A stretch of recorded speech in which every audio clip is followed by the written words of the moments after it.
Okay, so hopefully you're here for this talk. If you're not, well. Anyway, like you mentioned, I started out as a developer for 10 plus years, 12, 13, however long it was. In the last 5 or 6 years, I've been more focused on application security. I've written about it, I've blogged about it, I've spoke about it, all sorts of good stuff. And I'm an AppSec engineer for Duo/Cisco, so I'm sure everybody heard about that. Okay, so legacy applications. I'd like to ask this question. How many people in here are working with a legacy application right now?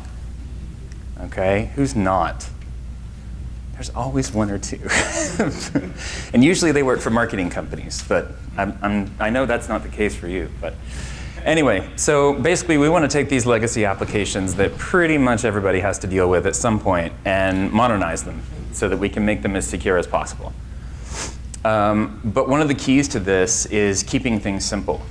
It's really easy to introduce a whole bunch of controls into your system and not have them be effective and have this super complex thing that you have to worry about every single moving piece inside of. It's a whole lot easier if you can figure out exactly the controls and exactly the things you need and then implement only those. Now, in a legacy system, you may have this wide range of controls that you have to take and you have to minimize down. And I'm going to talk about some of the ways to kind of reduce that and, and hopefully help the situation. But just keep this in mind during the whole presentation that complexity is one of the biggest enemies of security. The more complex your system is, the more chance it's going to have something in there that the attacker can exploit. And obviously, you want the security of your application to go up and the risk to go down. That's the whole point of refactoring. Refactoring in general is to make your application better. Security refactoring is to make, obviously, the security and the hardening of your application more robust. So to start off with, if you have your application and you're only familiar with a certain part of it, you have to go in and you have to try to figure out how you can understand the scope of the application. You're going to have the authentication controls, your data backend, the output layers, any kind of input from users to APIs, anything you're using there. And then you're going to have your business logic. And then you're going to have everything else in your application that kind of glues all this stuff together. If you don't have a good picture of how all this is, links together and how all this is set up, you're going to have a seriously hard time trying to make a coherent security plan for your application. Especially these pieces that are in this circle here. If you don't have a good grasp of what those controls are, then you're going to have a really difficult time with this. So one of the recommendations I make is kind of working from the outside in. The user-facing pieces of the application are usually the easiest to start with, because you're going to have all these pieces, all the the pages and everything, or whatever the application is, that's going to be out there, and you can see where users are going to input information, the functionality of the application, how they're going to interact with it. And then you can kind of start working your way in, and you can start looking for those security controls that are in there to take care of those issues that might come in. I'm a big advocate for threat modeling. I had to shorten this presentation down because I had a whole section on threat modeling. There's tons of good documentation out there. I can definitely point you at some good stuff. There's a whole book that's about this thick, just on threat modeling, that is excellent. And for those not familiar with what threat modeling is, essentially, you're breaking your pieces of your application down into parts. You're saying, this is where the data is coming from, this is a functional piece, and here's where they connect. It's that connecting point, essentially, that's where you want to have your controls. So if it's from a database layer to the application layer, then obviously the usual credentials are going to be one of the simplest forms of having an access control between those two. With a threat model, you get up and you draw it out, or there's tools that you can use online to draw it out. And again, I've got some good stuff for that if you're interested. Okay, so obviously you have this entire application. Let's start with some quick stuff that you can usually just go in, find in your app, and then change pretty much right away. I forgot to ask, how many folks in here consider themselves a developer versus somebody in just security? Okay, cool, good. Just want to be sure. You never know at security conferences. I primarily speak at development conferences, so it's a little bit different balance. Okay, so globals. Globals are really, really easy to use, especially when you're first prototyping an application. PHP has the lovely superglobals that are accessible pretty much anywhere. JavaScript, the bane of my existence, has the top level variables, and scoping is all sorts of weird, and this is different everywhere. So you just have to be careful about using those. You'll see them nested like 5 layers down inside of JavaScript functions. They'll be using a variable that was globally defined up top. Super fun. And then Java, they have static variables that you can just reference all over the place. And yes, singletons are global. How many people use singletons on a daily basis? Oh, one brave person. Okay, 2. All right, cool. All right, so the next one up, unfiltered data. You hear this harped about constantly in the securing application presentations and everything. Being sure that everything that you're taking into your application is going through some kind of validation, some kind of filtering, depending on what it is. At the very least, some kind of validation. Ideally, you're not doing too much filtering, because if you start assuming what the user is putting in, then you could potentially allow an attack to come in, and there could be a mistake in your regular expression if you're doing validation that way. So you just have to be careful. But everything that comes in, not just from users, but also from any external source, APIs, even your database, potentially. It just depends on the type of application and how well protected the database is, the database server is, and everything.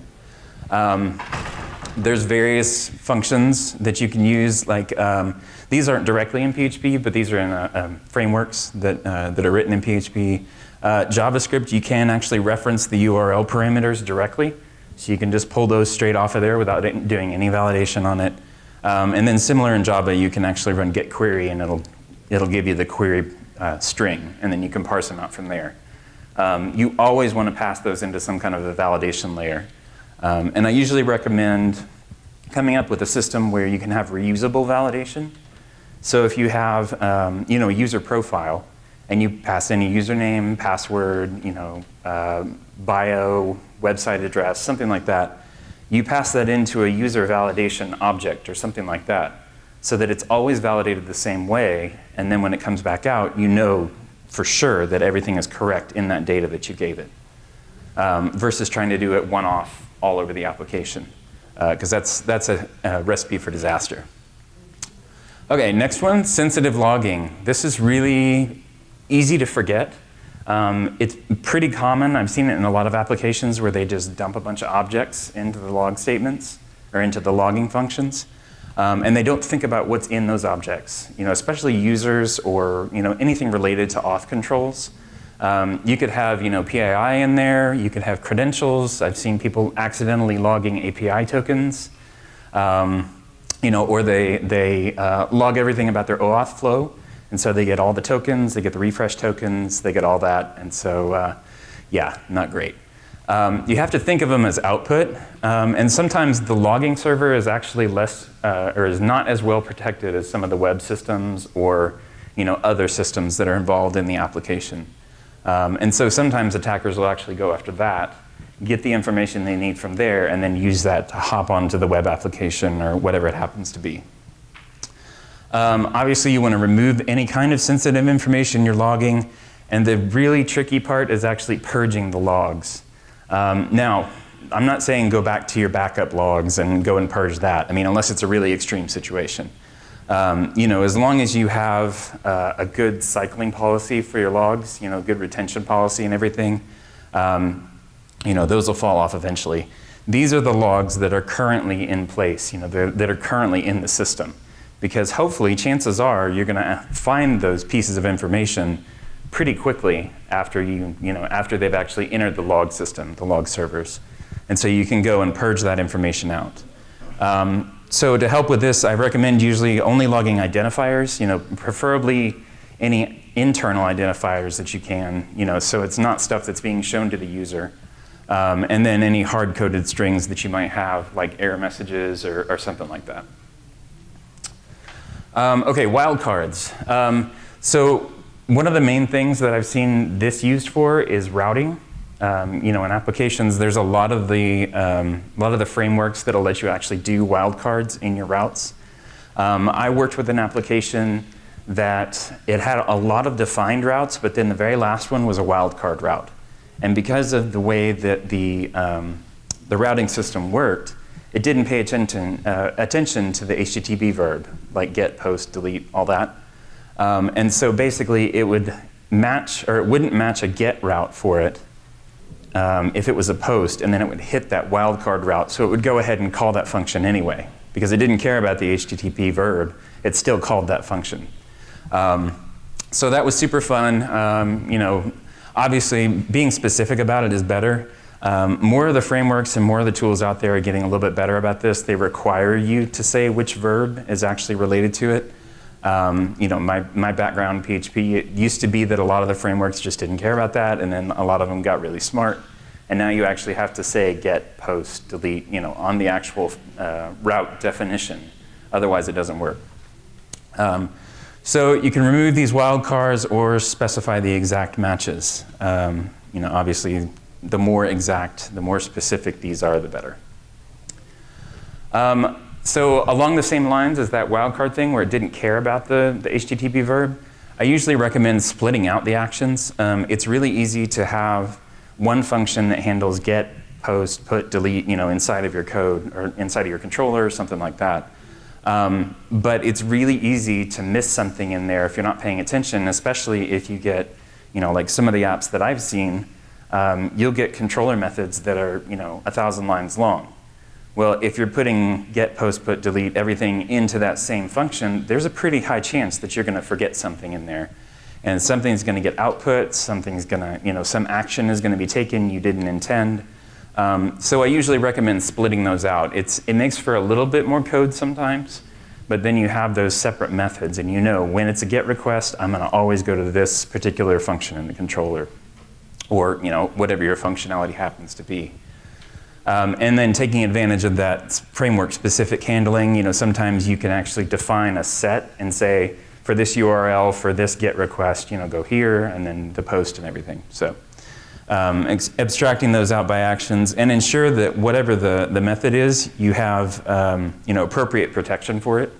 You know, usually CSRF tokens for post, put, you know, that kind of thing. And I talk a little bit about that later. All right, input handling. How many people love writing validation for input? Yes? Oh, wow, a couple of people. That's surprising, actually. Well, that's, yeah. So what kind of validation do you usually do? Like what kind of data are you usually working with? It's usually JSON tables. Okay. So coming through middleware-based validation. Okay, cool.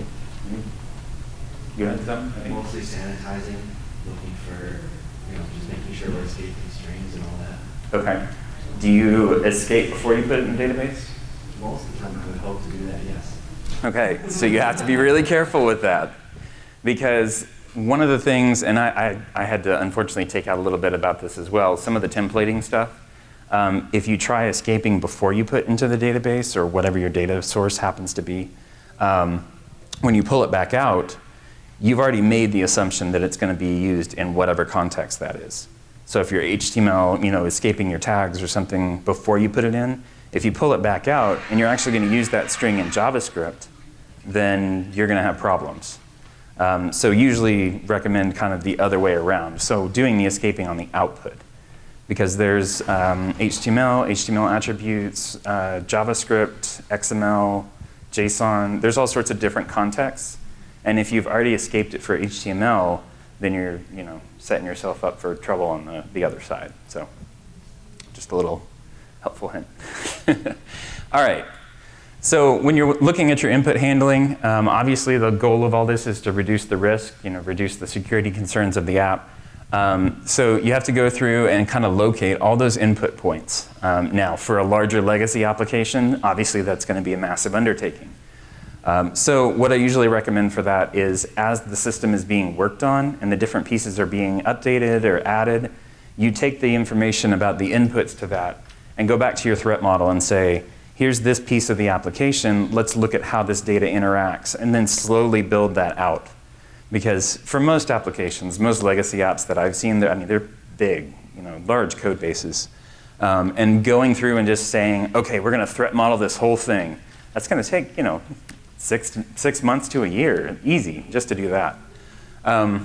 So if you actually locate those points as you're going, then you can kind of build that out. And sometimes you can also build out pieces of it. So if you have different parts of the application that do different things, you can threat model this, and then you can do the model for this, and then eventually you can make that connection and say, okay, here's how these two pieces interact. Let's talk about that. For input handling, I mentioned the different contexts. You have to be careful because you're not going to escape it quite the same way for each of those different contexts. For JavaScript, if you're using it in a string, you can do the x /x, numeric value.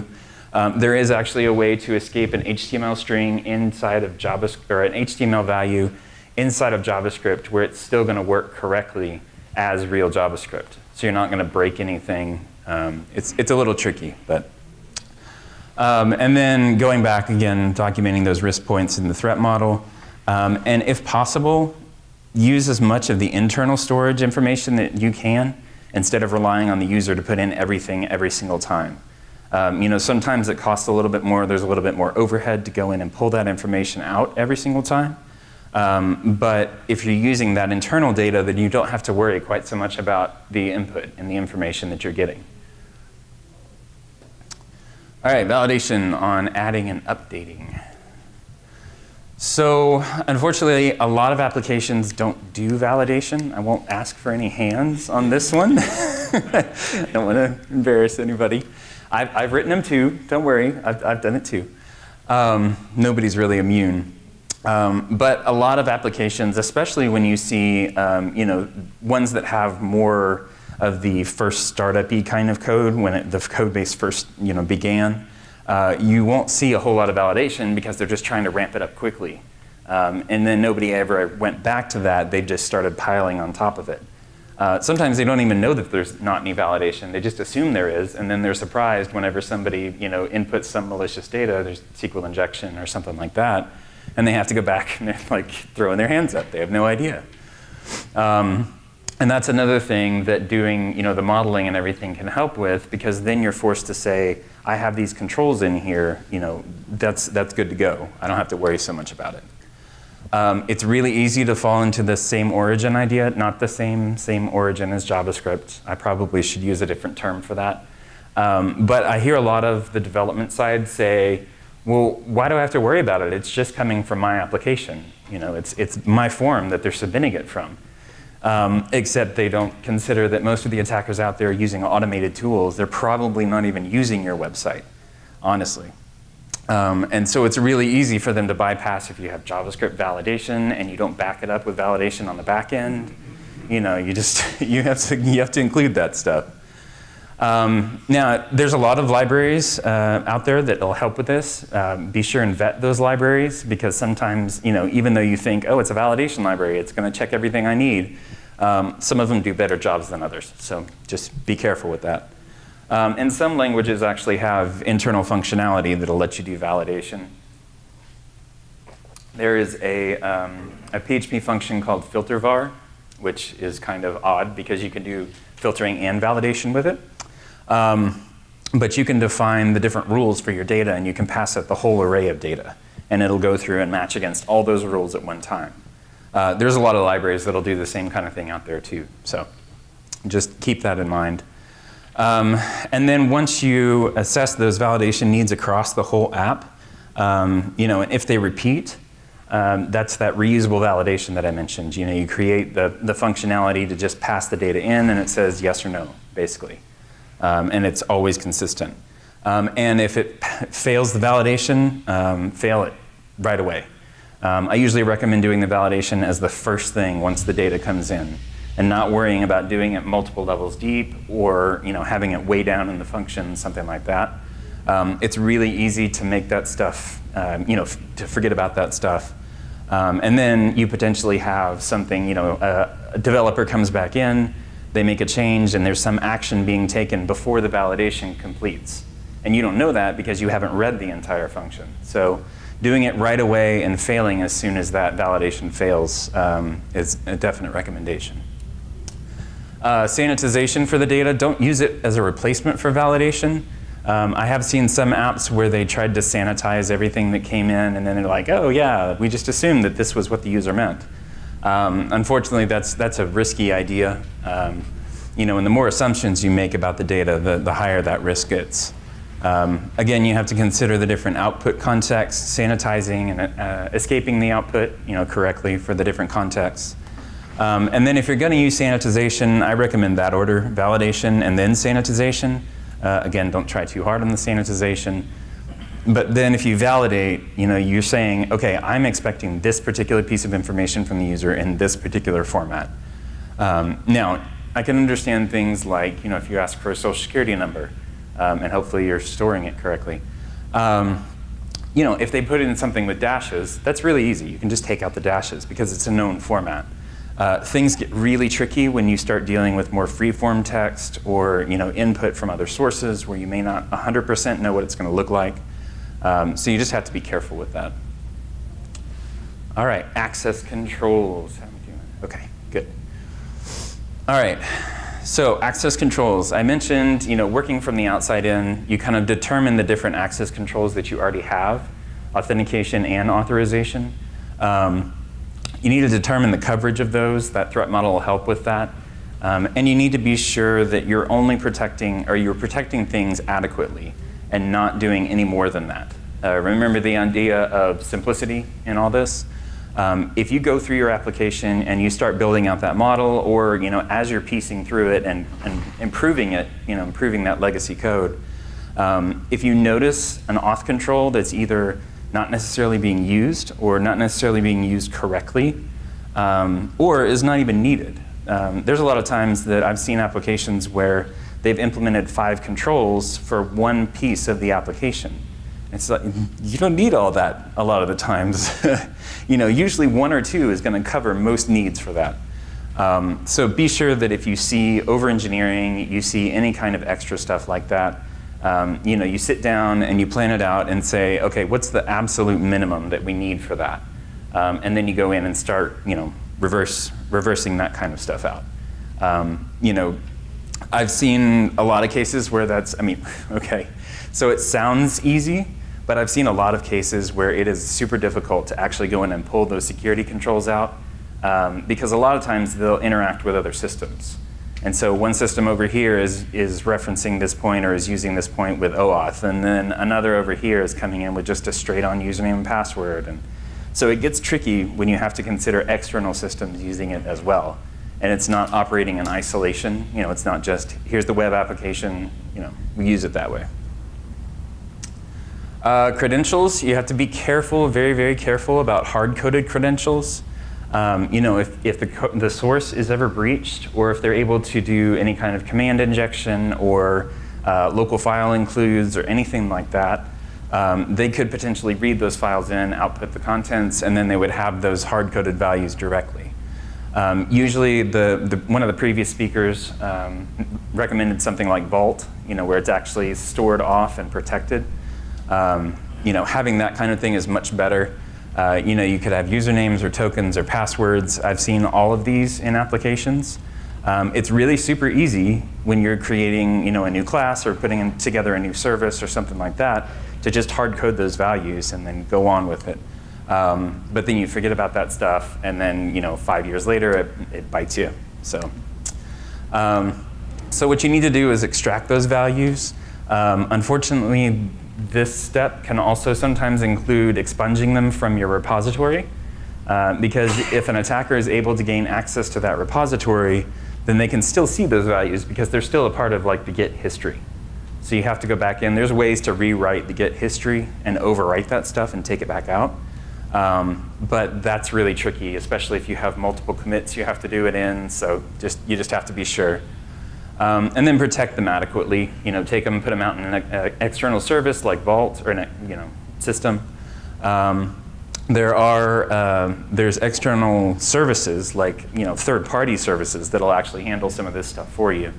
Stormpath was one of them before they got acquired. They actually handled all the authentication stuff.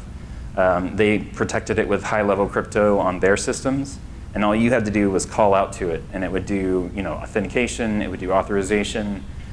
You could have complex rules on there. I think Okta kept some of it around, but I'm not sure. I know they allow that kind of stuff too, but I think it's a little more expensive. So, let's see. Nope, that's good.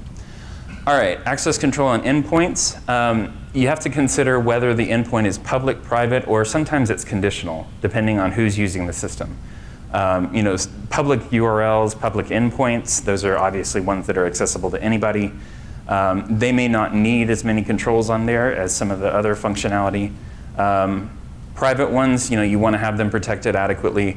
And conditional ones kind of get really tricky because you may have situations where certain users have access to only certain pieces of functionality inside of that endpoint. And so you have to kind of do these evaluations internally. So it can get a little complicated, especially with just role-based access controls or something like that. You can start with the most used endpoints when you're doing your evaluations on where to start this refactoring. The logs are usually super helpful for this. If you're logging, like an action log where you can go in and look and see what endpoints are most hit. You'll have like your login, reset password, that kind of stuff. You don't want to be sure that those are protected at a minimum. And then you can potentially protect them at different levels. You can do it at the web server level, you can do it at the code level. You can kind of stack those and do that defense in depth idea. And again, see if there's a simpler way, because simple is good. All right, users. When you go into your system, go ahead and look at the different user types that you have defined. At the very minimum, it's going to be users and admins. That's pretty traditional kind of thing. But then you're going to start having groups inside of there. You're going to have multiple access levels. So if you have a good grid of that, it's super helpful. So you can say, here's my types of users. Here's the functionality that they're supposed to be able to work with. And you can get as specific as you want. It's like, here's the functionality, and here's what they can do with it.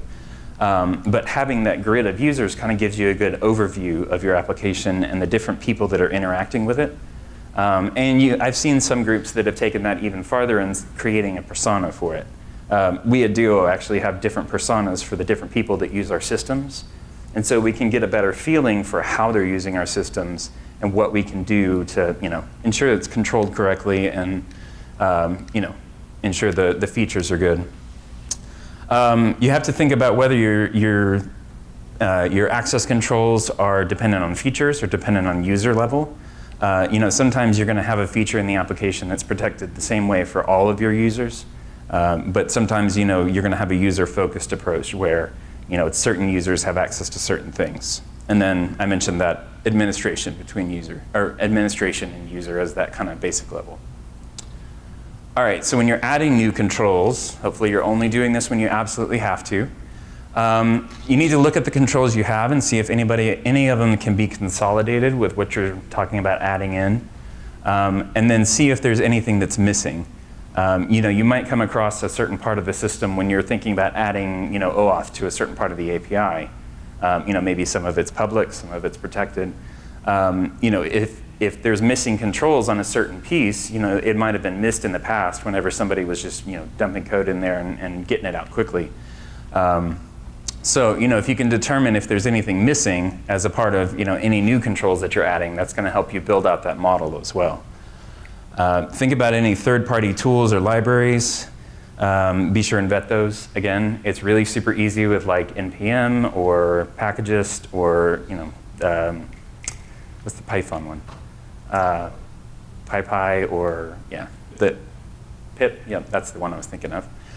It's really easy to grab those and just pull them in and be like, oh yeah, this does exactly what I want, except you didn't actually vet the code first. So there was, what was the npm one?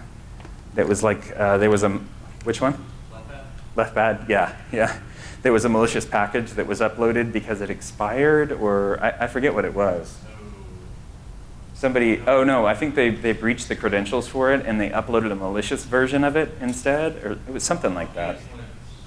Yeah. Okay. But yeah, you have to be really careful about third-party packages. And then again, simple is good. I'm going to keep saying this over and over again because legacy apps are complex and simplifying them is obviously an end goal. So any kind of new controls, this is just some of the ones. CSRF tokens, I've seen them injected automatically on the rendering of the page at the view layer, so that it's automatically built out. So you have a form in your output, and this piece automatically puts the CSRF token functionality in there for you. Just so you don't have to specifically state, or specifically have that field in there. You can just kind of forget about it, and then the post automatically processes that as it comes through. You can add in encryption of data using those libraries. You have to be careful, again, because crypto is pretty easy to get wrong. And so be sure that the libraries that you use there are vetted, and are doing things correctly. They get the right key length and all that kind of good stuff.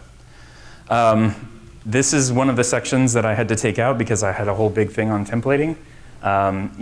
Implementing a templating library is going to take a lot of the burden off of you as far as output escaping and ensuring it's escaped correctly for the context. It's really easy, especially when you're just spitting out code and adding new features, to just output the variable directly, or just assume it's always going to be a certain value. But having a templating library like that, or implemented inside of your application, is going to make that a whole lot easier. I have seen there's some that'll do kind of a hybrid template approach, to where you can pass it the template, and if it's something that matches, like handlebars or something like that, it'll use that particular piece for the templating. And I've also seen some where they're full-on template. So you have to migrate the whole template, the whole view, or whatever it is, into this templating system's format, so that it can correctly put those values in there. And it doesn't let you directly reference them. Like, for example, the Twig templating engine for PHP, you have to migrate over to Twig templates, to their structure, because you can't just output using PHP directly in a template. Now, that's a good thing, don't get me wrong. But it can be a hassle if you're moving an entire application over from just a direct output kind of view layer to something more like a templating library, where you're forced into that kind of thing. So just evaluate what your needs are and see if you can move over to that kind of system, or if you need to do something a little more in-house that's a little more customized to your application, you can do that as well. There are tons of guides out there as far as output escaping, for all the different contexts, and I'm happy to send those links out if anybody's interested. There's tons of different ways to get that, or tons of different tools to get that done. So. And of course, I would be remiss working for Duo if I didn't mention adding in two-factor authentication. Honestly, it is easier than ever to add this in. You can use our service to integrate with your application, or you can even use things like Google Authenticator that has the rotating numbers based on the RFC. Pretty much any app, our app, the Authy app, there's even a Google Authenticator app that handles that. And all you have to do is you store the seed for that particular user. And then when they come in and they log in and you kick over to the 2FA functionality, you're only referencing that seed. You're not having to hit an external service. It's all just right there because it's based on that RFC. And if you have, like I said, our application, multiple applications support that because it is an open protocol. And it's super easy. Really, it's like the lowest barrier for a lot of two-factor implementations. It's a 6-digit number. It changes every minute, I think, roughly. And so it's really not that much of a burden. Now, users tend to complain about stuff. They don't understand, well, I put in my username and password. Isn't that good enough? Why do I have to put in another code to prove who I am? It's difficult to explain sometimes. But that's where a good security education program internal to your company is going to help. It's a little easier for ours because it's the product we sell. But a lot of times, you can actually just sit down if there's one particular user or a group of users that just don't understand. Maybe sit down and have the security group give a presentation about two-factor and why it's good, or different kinds of access controls. Honestly. Say, here's what usernames and passwords are. Here's why you should have good passwords. Here's what a good password is. And here's the benefits of two-factor authentication. Here's how it works in our company, all that kind of stuff. So having a good education among the company is good. Okay, and finally, so if you have all this stuff and you're going back in, you're refactoring for simplicity, changing your access controls, building out your threat model, which everybody's going to do, right? Everybody's going to go home and start building a threat model. Yes, yes, please. The next step is changing the development practices. Honestly, this is one of the hardest parts. The code stuff is relatively easy. You can go in, you can change code. I mean, it's there. It's set. There's a certain way to do that. But when you start changing your development process, you start implementing new secure coding practices. You're going to need a little bit of guidance, obviously. That's where some of the AppSec people come in, if you have those specifically. But a lot of times, the people in this room are going to be the AppSec people. If you just think of yourself as a developer, think of yourself as a security developer, honestly, because that's part of the job. I see a lot of development organizations where they're like, okay, our tests pass QA, the code passed the lint. They go down the checklist of all the tech functionality. But they don't think about the security aspect of their job, so that should be built in from the very beginning. That's one of the goals of security development or secure development practices, is having that built in from the very start, so that you're thinking about this methodology as you're creating your code. And if you're fortunate enough to have somebody you can go and connect with, that's great. If not, then just start reading about it. If you're unfamiliar with a certain control that you have in your system, maybe you weren't the one that put it in there. Just go out there and start reading about it. Educate yourself, and that'll go a long way. Some groups will have manual security code reviews, just like the regular code reviews that a lot of groups have, where they look at the quality of the code, they say, oh, this doesn't follow our conventions, that kind of thing. If you add one additional check in there and have those security checks and just say, why are you using MD5? Why are you, hashing it that way? Just little things like that can go a long way to helping the overall security of the code base. And then if you kind of establish this pattern of security refactoring, ideally taking a day, or even just a day every month, and just looking at the code base and saying, these are the particular pain points that we have, maybe looking at your threat model if you have it. These are the pain points that we have. Let's go in and figure out how we can do this better, or how we can improve this particular part of the system. And so going in and just spending some time refactoring that piece, making it simpler, making it easier to understand. Developers down the line will thank you very much for it. There's different things you can do here. You could integrate tools and services. There's different scanners, third-party services, pen testing, bug bounties. Is anybody working with a bug bounty right now? No? No? You're nodding, but you're not raising your hand. Is it internal, or do you go through like BugCrowd or? Oh, okay. I'm not actively involved yet. Oh, okay. So I was, at my previous role, I was responsible for the bug bounty for our particular piece of the functionality. We were an acquisition for the main company. And I have to say that I had no idea that running a bug bounty program was quite as much work as it was. So if you're looking for something to help with the overall security of your application, be very careful with jumping to a bug bounty. You have to have a good process behind it, a good triage process, a good development process, and somebody to basically manage that. At least one person, preferably more. But it's a lot more complex than just saying, here's our application, here's how to sign up for it, send us bugs. So we didn't quite anticipate, we thought we were in a pretty good security stance, but we didn't quite anticipate the level of bugs, and it was a private bounty too. I think we got 200 bugs in the first 3 weeks, something like that. Yeah, it was not great. We thought we were doing all right, but clearly not.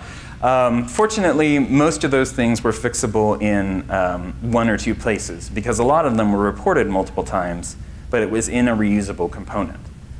So it did make it a little bit easier. It trimmed down those a lot. And that's one of the other aspects of this. You're dealing with researchers that are external to the company. And so sometimes you have to try to explain why, whenever they fix the bug in this one particular thing, they're not getting awarded for these 5 other things that are pretty similar. It's like, well, we're not going to award you because we fixed it for this one. So it gets really complicated. It's a whole different thing. A lot of companies will do pen testing. They'll have a company come in every once in a while and do it. There's certain compliance requirements around that, so you actually have to have companies come in and do it. There is definitely varying levels of companies. So if you come across one that works really well and you work really well with, and they have good communication about stuff, and they don't just toss the report over the wall and say, okay, have fun. Potentially use them again, because I've dealt with a lot of pen testing companies that they do that. They come back with the results and then they just say, here's the report, have fun, And whenever we try to ask them questions about things, maybe the report wasn't clear on a certain point, it's like pulling teeth to get that information back out of them. So just be really careful about, like I said, if you have good communication and work well together with one of those companies, maybe stick with them. Several of the speakers have mentioned this, but obviously scanners, they'll only get you so far, whether it's an internal service or an external service. I've used White Hat in the past for their Sentinel product for the external scanning. It's worked pretty well, but then I ran internal scanning tools against it, and it found a ton more than theirs did. So you have to be really careful about the information that scanners give you, static scanning, dynamic scanning. Honestly, the best kind of scan that you can do is having your developers go in once a month, or once a sprint or something like that, and go in and actually find these issues. I forget who it was that was talking about it. It was one of the keynotes, but actually encouraging the development groups to get in there and kind of own the security of the application. And that's assuming that they've done their job, at the very beginning, and said, the security of the application is something that we're building in from the start. It's a whole lot easier to come back in at the end and say, okay, let's find the problems that are still in there, and and go from there. And then refactoring in those bite-sized pieces, related to current development. Obviously, it's a lot easier as you're adding things or as you're changing things to check those controls, like I mentioned earlier, and really build out that culture of security. So it doesn't require you to be a security expert for any of this stuff. There's a lot of this stuff that honestly is already out there. It's common knowledge. It's just more of applying it in specific ways to applications. You may have had an effort where all of your templates, you went through a massive refactor and moved all your templates over to a template engine. Well, obviously, you don't have to worry quite as much about that, as long as your development processes have changed to say, you need to use this templating engine. This is how we do things now. You just have to be careful with that. And I think that is it for me. That's me on Twitter. I'm constantly tweeting about stuff. Sometimes it's security, sometimes it's not. And that websec.io site, I write articles for it. A lot of them are kind of PHP centric, but there's also a lot of stuff that's just general security knowledge. So, and that's it. Any questions? I think everybody's really tired at this point. Ending a little early, so that's probably good. Yeah? So when you mentioned the endpoints, whether they're conditional, they can be public and private, do you think it's better to split those out so that you have public or private endpoints and not anything in between? So it depends. So you have the public, the ones that are always public, the ones that are always private. The conditional ones are the ones that it might depend on what kind of user is accessing it, maybe what kind of data is being output. Maybe if it's an admin, they get more data than a normal user would get. Or you can do kind of what you're talking about in restricting it at the endpoint level, where if they're an admin, they can access it, and if they're a user, they can't access it. That's more of what you're asking about. Yeah, splitting it out in that case is a better case. You know, a lot of this is, it depends, you know, unfortunately, because the applications are going to be different. There's going to be little quirks to it. But yeah, if it's that kind of a delineation, then yeah, probably splitting it out is going to be a better approach. It's going to be simpler in the end because you know for sure that this is accessible by this person and this one's by this person. Thanks. Mm-hmm.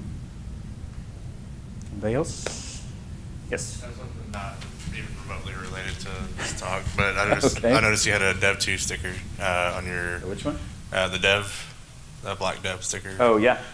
Do you contribute to, do you have any articles up on that platform? It's on my list. Okay. I haven't written for it yet, but I've got an account, and you know, I think I've got a couple of drafts that I've written up, but I haven't finalized them or anything. Cool. So, it's a good site, by the way. Yeah.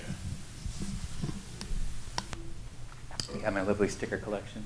I added my LasCon sticker. I highly recommend anybody that has stickers on their laptop. Ooh, lovely. Any other questions? No? Thank you all for joining. Thank you, Chris.